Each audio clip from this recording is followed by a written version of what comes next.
जिंदगी भर अगर चलना है तो राहों में जोश बनाए रखो। आगे बढ़ने की लालसा को दिल में समाये रखो। हर सुबह जो मिलती है उसे एक नया मौका समझो। हर सुबह जो मिलती है उसे एक नया मौका समझो। भूल जाओ अपनी हारों को और जीत की ओर कदम बढ़ाए रखो।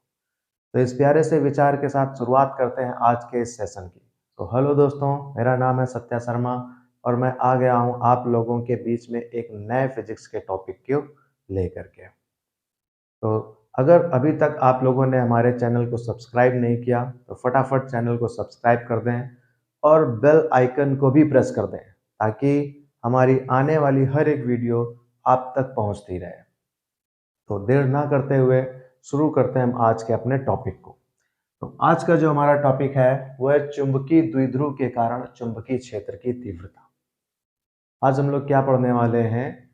चुंबकीय द्विध्रुव के कारण चुंबकीय क्षेत्र की तीव्रता। तो समझना, देखो, चुंबकीय द्विध्रुव के कारण चुंबकीय क्षेत्र की तीव्रता, ये टॉपिक हमें आज पढ़ना है। तो सबसे पहले हमको जरूरी है ये समझना कि चुंबकीय द्विध्रुव क्या होता है। ठीक, चुंबकीय द्विध्रुव, तो अगर आप लोगों ने हमारे पीछे वाले वीडियोस देखे होंगे तो आपको पता होगा कि चुंबकीय द्विध्रुव क्या होता है और चुंबकीय द्विध्रुव के लिए हम लोग किस चीज को काम में लेते हैं। और अगर नहीं देखा तो फिर भी मैं आप लोगों को बता देता हूं। देखिए, चुंबकीय द्विध्रुव के लिए हम लोग काम में लेते हैं एक दंड चुंबक को, जिसको हम क्षण चुंबक भी बोलते हैं। और जो हमारा दंड चुंबक होता है उसमें दो पोल होते हैं। जो हमारा दंड चुंबक होता है उसमें दो पोल होते हैं, एक एन सिरा और एक एस सिरा। ठीक है, तो इस पोल, इसके कारण, ये जो आपका दंड चुंबक है, इसके कारण हम किसी बिंदु पर वैद्युत क्षेत्र की तीव्रता, अरे मेरा मतलब है चुंबकीय क्षेत्र की तीव्रता ज्ञात करने वाला है। ठीक, तो जो सबसे पहली कंडीशन हम लोगों ने ले रखी है वो है अक्षीय स्थिति, यानी इसके अक्ष पर वो बिंदु स्थित होगा। तो देखते हैं अक्ष किसको बोलेंगे। देखिए, ये जो एस एन, ये जो चुंबक रखा है इसके अक्ष पर, इसका अक्ष इस तरफ है, तो यहां पर कोई एक बिंदु है, यहां पर कोई एक बिंदु है जहां पर हमें वैद्युत क्षेत्र की तीव्रता की गणना करनी है। ये, और ये जो बिंदु हम लेंगे वो कहां से लेंगे? इस चुंबकीय द्विध्रुव के सेंटर से। ये जो आपका क्षण चुंबक है ये एक चुंबकीय द्विध्रुव का काम करेगा। ये बेटा किसका काम कर रहा है? चुंबकीय द्विध्रुव का। अब ध्यान से समझेंगे, जो चुंबकीय द्विध्रुव है इसकी प्रभावी लंबाई है 2l। इसकी प्रभावी लंबाई कितनी है? 2l। तो यहां पर हम लोग लिखते हैं, माना एक चुंबकीय द्विध्रुव, चुंबकीय द्विध्रुव जिसको हम क्या बोलेंगे? क्षण चुंबक।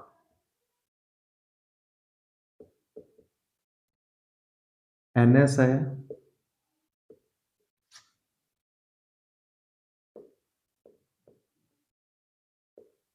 जिसकी प्रभावी लंबाई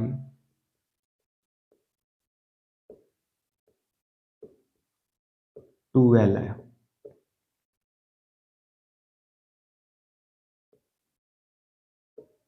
इसके मध्य से r दूरी पर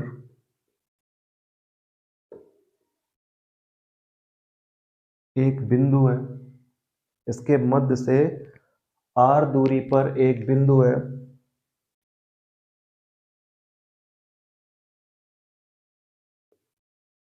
जहां हमें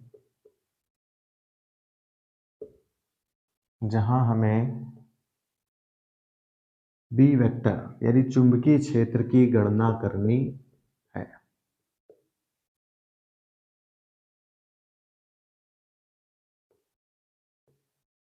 तो ये हो गई इसकी इतनी लैंग्वेज।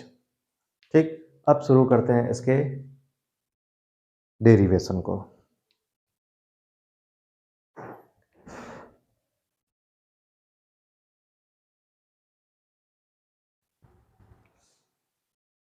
देखिए यहां से ये जो आपका चुंबकीय द्विध्रुव है, चुंबकीय द्विध्रुव के केंद्र से बिंदु तक की दूरी कितनी है, वो दूरी हम लोगों ने ले रखी है r मीटर की। कितनी ले रखी है? r metre. अब हम चुंबकीय द्विध्रुव के कारण चुंबकीय क्षेत्र की गणना करने वाले हैं। तो समझिएगा, पहले एक ये सिरा है इसका n सिरा और एक सिरा है ये s सिरा। n सिरे के कारण जो चुंबकीय क्षेत्र होगा, आप लोगों ने पढ़ रखा है कि n सिरे से वैद्युत बल रेखाएं निकलती हैं। तो n सिरे से जो यहां पर चुंबकीय क्षेत्र होगा उसकी तीव्रता होगी बाहर की ओर। ठीक, बिल्कुल ध्यान दीजिएगा कि n सिरे से यहां पर जो वैद्युत क्षेत्र की तीव्रता होगी, मेरा मतलब चुंबकीय क्षेत्र की तीव्रता होगी, वो होगी बाहर की ओर। और s सिरे से जो चुंबकीय क्षेत्र की तीव्रता होगी वो होगी अंदर की ओर। ये होगी बाहर की ओर यहाँ पर चुंबकीय क्षेत्र की तीव्रता, और यहाँ पर चुंबकीय क्षेत्र की जो तीव्रता होगी वो किस ओर होगी बच्चों? वो होगी बाहर की ओर। मेरा मतलब अंदर की ओर। n सिरे के कारण बाहर की ओर और s सिरे के कारण अंदर की ओर। समझ में आ रहा है? तो देखते हैं पहले n सिरे के कारण। यहां पर हम लोग लिखते हैं n सिरे के कारण, n सिरे के कारण चुंबकीय क्षेत्र की तीव्रता, ये हमको ज्ञात करनी है। तो चुंबकीय क्षेत्र की तीव्रता देखो, B vector is equal to कितना हो जाएगा? B vector is equal to कितना हो जाएगा? अब इस बात पे संशय है। देखो ये जो चैप्टर है ये बिल्कुल एज इट इज रिलेटेड है फर्स्ट वाला चैप्टर से। जब हम वहां पर वैद्युत क्षेत्र की तीव्रता निकालते थे तो वैद्युत क्षेत्र की तीव्रता का फॉर्मूला क्या होता था? 1/4 pi epsilon not Q upon R square. सही है ना? यही होता था। अब ये थी वैद्युत क्षेत्र की तीव्रता और ये है चुंबकीय क्षेत्र की तीव्रता। तो ज्यादा अंतर इसमें कुछ नहीं है। ये हमारा कांस्टेंट है, इस बात को समझना, ये हमारा कांस्टेंट है। तो जो चुंबकीय क्षेत्र की तीव्रता का कांस्टेंट होता है वो होता है म्यू नॉट अपॉन 4 पाई, म्यू नॉट अपॉन 4 पाई। और Q, वो वहां पर जो इलेक्ट्रिक डायपोल था यानी वैद्युत द्विध्रुव था, उसमें एक तरफ प्लस Q आवेश होता था, एक तरफ माइनस Q आवेश होता था। यहाँ पर आवेश नहीं है, ये चुंबकीय द्विध्रुव है, इसके पास होता है चुंबकत्व, मैग्नेटिज्म। इसके पास चुंबकत्व होता है, मैग्नेटिज्म होता है, इसको M से डिनोट करते हैं। तो जो हमारा Q है वो रिप्लेस हो जाएगा इस M से, और डिस्टेंस हम लोगों ने वहां पे भी R मानी थी और यहाँ पर भी R है, तो डिस्टेंस हो जाएगी इसकी R स्क्वायर। समझे कि नहीं समझे? समझ गए ना? तो यहाँ पर जो n सिरे के कारण चुंबकीय क्षेत्र की तीव्रता हो जाएगी, वो फॉर्मूला होता है बी वेक्टर बराबर म्यू नॉट अपॉन 4 पाई m अपॉन R स्क्वायर। तो ये हो गया कितना? म्यू नॉट अपॉन 4 पाई m, मैग्नेटिज्म है, ठीक है, सही है, और r यानी दोनों बिंदुओं के बीच की दूरी। तो यहाँ पर n सिरे के कारण देख रहे हैं ना, यानी हमें यहां से लेकर के यहां तक की दूरी चाहिए। n से इस बिंदु के बीच की दूरी चाहिए, n से इस बिंदु के बीच की दूरी चाहिए। तो जो दूरी हम लोगों ने ले रखी है r, वो तो यहां से है। क्यों भाई साहब? तो अगर हमें यहां से निकालनी है तो इस पूरे r में से इस l को माइनस कर देंगे।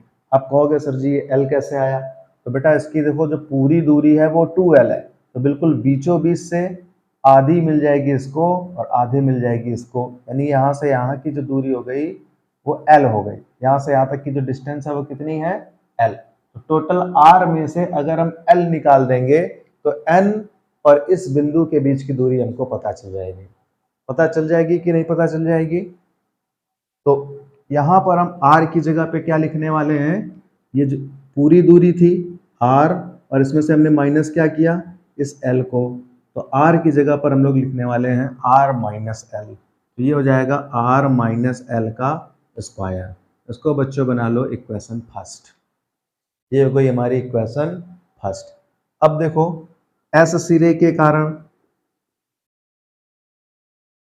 एस सिरे के कारण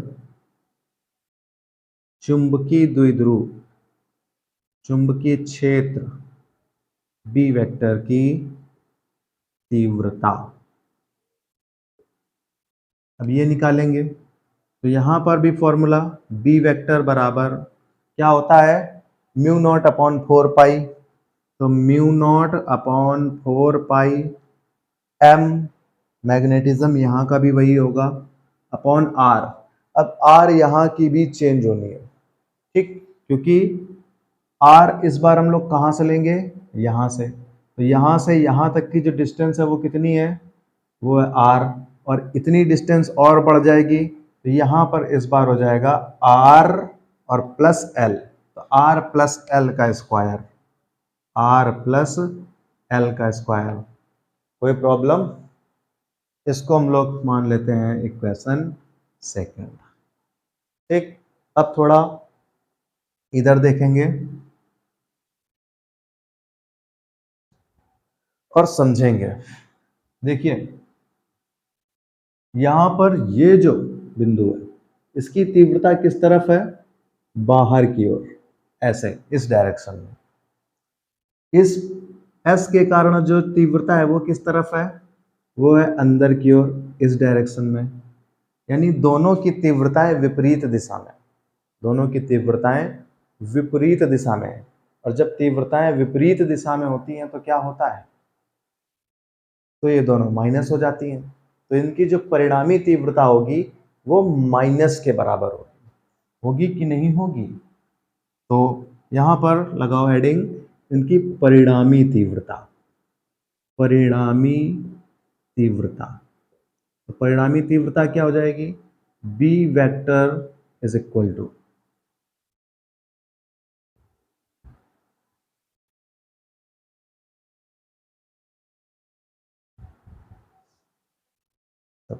B vector is equal to, अब किसके कारण, देखिए ये जो हमारा ध्रुव है, ध्यान से समझिएगा, घटाते हम किसको है, जो ज्यादा होता है उसमें से कम वाले को घटाया जाता है। तो यहाँ पर जिसकी तीव्रता ज्यादा होगी उससे कम तीव्रता वाले से घटाएंगे, है ना। मतलब जिसकी तीव्रता पहले ज्यादा होगी उसको हम पहले रखेंगे, और जिसकी तीव्रता कम होगी उसको बाद में रखेंगे। तो यहाँ पर किसकी तीव्रता ज्यादा होनी चाहिए, आप लोग देखेंगे अगर तो समझ पाएंगे कि ये जो एन सिरा है वो इसके बहुत पास है, एन सिरा इसके पास है बिंदु के, तो इसलिए इसकी तीव्रता ज्यादा होनी चाहिए। और ये एस सिरा इससे दूर है तो इसलिए इसकी तीव्रता कम होनी चाहिए। तो तीव्रता किसकी ज्यादा है, एन वाले की। तो यहां पर हम एन वाले को पहले लिख देंगे और माइनस एस वाले को बाद में लिख देंगे। तो बी एन यानी कि एन सिरे के कारण, ये हो गया म्यू नॉट अपॉन 4 पाई और एम अपॉन में आर माइनस एल का स्क्वायर, और minus mu not upon 4 pi M upon R plus L का होल स्क्वायर। ये कितना हो जाएगा, म्यू नॉट अपॉन 4 पाई और साथ में ये एम, ये इतना हमने कर लिया कॉमन। इसको अगर कॉमन कर लेंगे तो अंदर कितना बचेगा, 1 अपॉन आर माइनस एल का स्क्वायर और minus 1 upon R plus L का स्क्वायर। कोई प्रॉब्लम नहीं है ना। तो चलिए ठीक, इतना नोट करिए, इतने का स्क्रीनशॉट लीजिए, फिर आगे बताते हैं।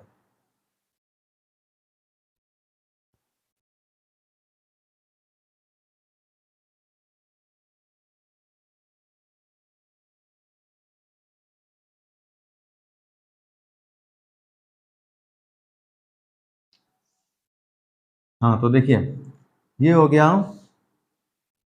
Mu naught upon 4 pi M, और यहाँ इन दोनों का हम एलसीएम ले लेंगे।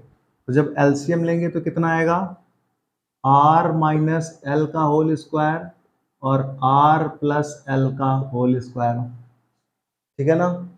और इसका मल्टीप्लाई इधर हो जाएगा, तो यहाँ पर हो जाएगा आर प्लस एल का स्क्वायर और माइनस यहाँ पर हो जाएगा आर माइनस एल का स्क्वायर। अब बच्चों फॉर्मूला ओपन कर दो, यहाँ पर खोल दो फॉर्मूला, टी टी टी, ये हो गया ए प्लस बी का होल स्क्वायर, क्या होता है, A square plus B square plus 2ab, फिर माइनस यहाँ पे क्या हो जाएगा, A square plus B square minus 2ab, और अपॉन में ये क्या हो जाएगा, ये हो जाएगा R square minus L square का होल स्क्वायर। ठीक, अब पूछो कैसे, तो देखो ये भी हम आपको बता देते हैं। आर माइनस एल का स्क्वायर लिखा है, इसका मतलब इसको हम 2 बार लिख सकते हैं, और ये आर प्लस एल का स्क्वायर लिखा है, तो इसका मतलब इसको हम आर प्लस एल और आर प्लस एल 2 बार लिख सकते हैं। तो ये दोनों मिलके कितना बन गए, R square minus L square, ये दोनों मिलके कितना बन गए, R square minus L square, तो ये हो गया ना R square minus L square का होल स्क्वायर। ठीक, तो इसको हम रफ कर देते हैं फिलहाल, अभी तो आशा करते हैं आप लोग समझ गए होंगे। तो ये हो गया mu not upon 4 pi M और R square plus L square plus 2rl minus R square minus L square, और ये माइनस माइनस प्लस 2rl, और अपॉन में कितना हो गया, R square minus L square का स्क्वायर। देखो बच्चों आर स्क्वायर से आर स्क्वायर खर्चा, एल स्क्वायर से एल स्क्वायर खर्चा, तो ये हो गया mu not upon 4 pi M 2rl 4rl upon R square minus L square का whole square, just like something this.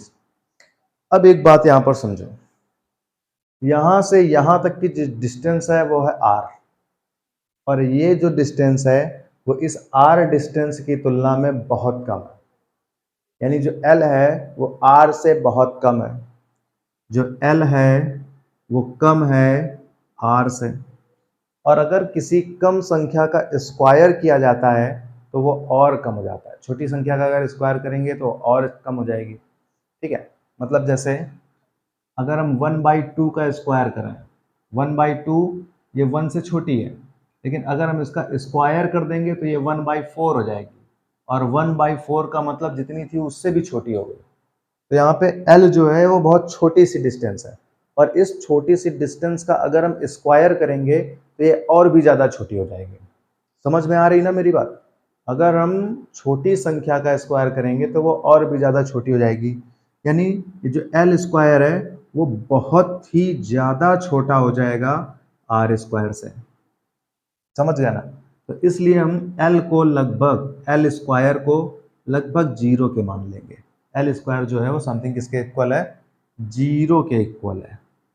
समझे कि नहीं समझे, तो ये हो गया mu not upon 4 pi M, और ये 4rl अपॉन ये 0 हो गया, तो ये हो जाएगी r स्क्वायर का स्क्वायर r की पावर 4।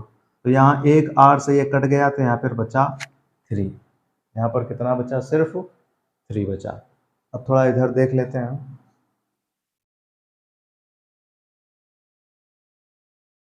तो ये हो गया mu not upon 4 pi M into में 12 अपॉन आर क्यूब। अब देखो जब हम लोगों ने वैद्युत वाला चैप्टर पढ़ा था, अभी बिल्कुल समापन की ओर खत्म होने वाला है, जब हम लोगों ने वैद्युत वाला चैप्टर पढ़ा था तो वैद्युत वाले चैप्टर में ये पढ़ा था वैद्युत आघूर्ण क्या होता है। तो वैद्युत आघूर्ण में ये पढ़ा था हमने कि दोनों आवेशों में से कोई आवेश तथा इन दोनों के बीच की दूरी के गुणनफल को वैद्युत आवेश कहते हैं। ठीक, तो विद्युत आवेश नहीं, विद्युत द्विध्रुव कहते हैं। तो चुंबकीय द्विध्रुव किसको कहेंगे, यानी मैग्नेटिक मोमेंट किसको कहेंगे। देखो Q जो है, Q हमारा यहाँ पर अब M का काम कर रहा है ना। तो यहाँ पर M हो गया, यानी दोनों तरफ के चुंबकत्व में से कोई एक चुंबकत्व और इनके दोनों के बीच की दूरी यानी 2L। तो M2L ये बराबर हो जाएगा किसके, मैग्नेटिक मोमेंट चुंबकीय द्विध्रुव आघूर्ण के। ये हो गया mu not upon 4 pi capital M upon R3। यही होता है अक्षीय स्थिति में चुंबकीय क्षेत्र की तीव्रता। ये हो गई अच्छी स्थिति में चुंबकीय क्षेत्र की तीव्रता। इसको बच्चों ब्रैकेट में बंद कर लो, अच्छी तरह से संदूक में संभाल के रख लो। तो आज के चैप्टर को यहीं से ख़त्म करते हैं। आशा करते हैं कि आपको समझ में आ गया होगा। तो फटाफट अगर समझ में आया है तो वीडियो को लाइक कर दें, शेयर भी कर दें और कमेंट भी कर दें। Thank you.